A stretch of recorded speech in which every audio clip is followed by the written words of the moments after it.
और सेक्टर प्रभारी हूँ 14 गाँव से। ये देखिए, ये सब लोग जो कह रहे हैं कि विपक्ष का समर्थन है आंदोलन को या जो भी है रैली में आए हैं विपक्ष के लोग, ऐसा कुछ नहीं है। सब लोगों ने सभी पार्टी को वोट दिया है, लेकिन किसान के टाइम में सब लोगों को एक भाई आप ये बताओ कि मोदी जी ने हमसे कहा कि तुम्हारी आय दोगुनी करेंगे, और भैया जिस धान को हम 2500-3500 रुपये क्विंटल खेत से हार्वेस्टर से काट के बेच देते थे, वो धान 1200 रुपये क्विंटल बिका। बाजरा जिसे 2100 रुपये खरीदने का फायदा था, बाजरे की फसल ज़्यादा नहीं होती हमारे यहाँ, बहुत थोड़ी थोड़ी फसल, उसको भी खरीद सेंटर इन्होंने नहीं लगाए, वो भी हमारा 900 से लेके 1200-1100 तक लुट गया। और पराली ना फूंकने की वजह से किसान को इतने बड़े इम्प्लीमेंट लाने पड़े कि भाई साहब वो लोन में पट पड़े, और फसल हमारी अब भी गेहूँ जिसमें ऐसी जो उसके अवशेष जो जोते गए हैं उससे फसल नहीं उग पा रही है सही। इतनी लागत जुताई में रही, बुवाई में रही, वो परेशानी कितनी रही, अब हमारी लागत कितनी बढ़ी। अब मोदी जी ये ख्याल हमारी तरफ ना कर रहे कि किसान किस तरीके से परेशान है। उद्योगपतियों की तो जरा बात देख ली कि इनके बर्बादी, तुम खरीदो और बिल कर दिया पास। अब हमारी परिस्थिति ये पूंजीपतियों की मीटिंग लेके तब उनसे कहते भाई पहले ऐसा कैसे, ये चावल आप कैसे जो है मंदा हो गया भाई, इसे इतना क्यों कम खरीद रहे हो, क्या मेरे को बदनाम कर रहे हो सरकार को। लेकिन मोदी जी ने किसानों को नहीं सोचा, जबकि मैंने भाई साहब अपने जिलाध्यक्ष के सामने अपनी मीटिंग में ये बात रखी थी कि हम इतने दुखी हैं, आप मीटिंग कर रहे हो। किसान बिरादरी बहुत बड़ी है, इसमें सिख ईसाई हिंदू मुस्लिम सब भाई भाई किसान बिरादरी है। ये सब ये बंटवारे बाद में करें, पहले किसानों की सुने। और किसानों को जब ये बंटवारे पे ले जाने की कोशिश कर रहे हैं, आज किसानों ने अपना शक्ति परीक्षण दिखा दिया। ये कुछ भी बताते रहे कि हम सब एक हैं और तब तक लड़ते रहेंगे जब तक ये कानून नहीं लाएंगे एमएसपी पे।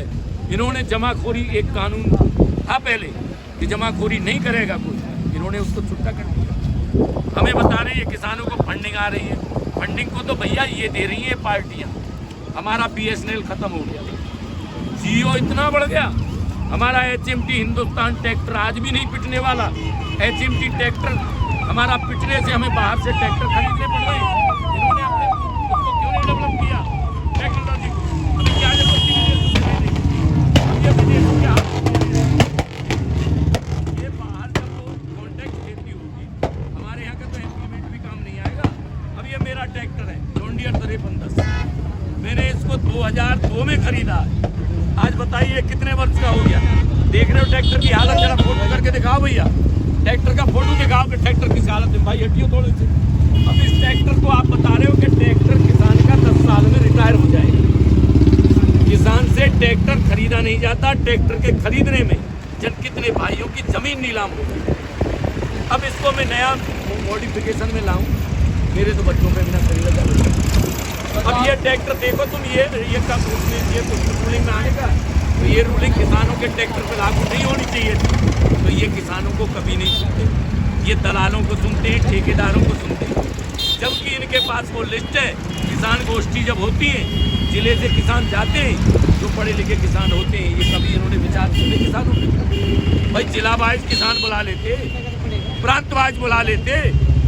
मोदी जी हर वक्त कभी इस कॉलेज जाते हैं, कभी कहीं जाते हैं बच्चों को दिखाने, किसानों को नहीं सुनने बैठे।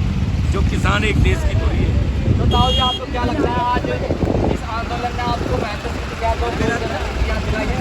मुझे आज जो चौधरी साहब की वो बात याद आ रही है कि चौधरी साहब कहते थे कि एक नज़र खेती पे और एक नज़र दिल्ली पे। तो आज मुझे एहसास हुआ है कि आज का हमारा किसान जागृत है, वो दिल्ली पे भी हाथ है। और इन्हें इस बात में बौखलाहट है कि हम इतने शांति प्रिय ढंग से अपने आंदोलन को सफल बना रहे थे, इन्होंने हमारे आंदोलन को बिगाड़ा है। जब हम नहीं लड़ रहे और जिधर इन्होंने कह दिया उधर से ही निकल रहे हैं। फिर भाई ऐसा तो कोई नहीं, भाई एक बच्चा कोई कहे तो भाई कोई ज़्यादा भीड़ बच्चा हो, तुम जाओ चलो ये झंडा भी फहरा लो। झंडा तो जो मोदी जी फहराते हैं, आज किसान को फहराने का गौरवान्वित होता तो हमारा देश का किसान जो कहता भाई देखो ये हमारी सरकार।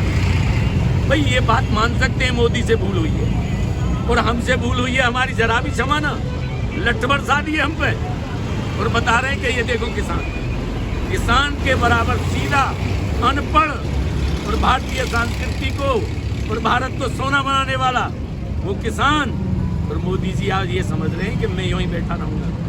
अगर मोदी जी ने हमारा दुख ना समझा ना, ये कानून ना बदले, तो मोदी जी ये तो आज आप है, कल कोई और।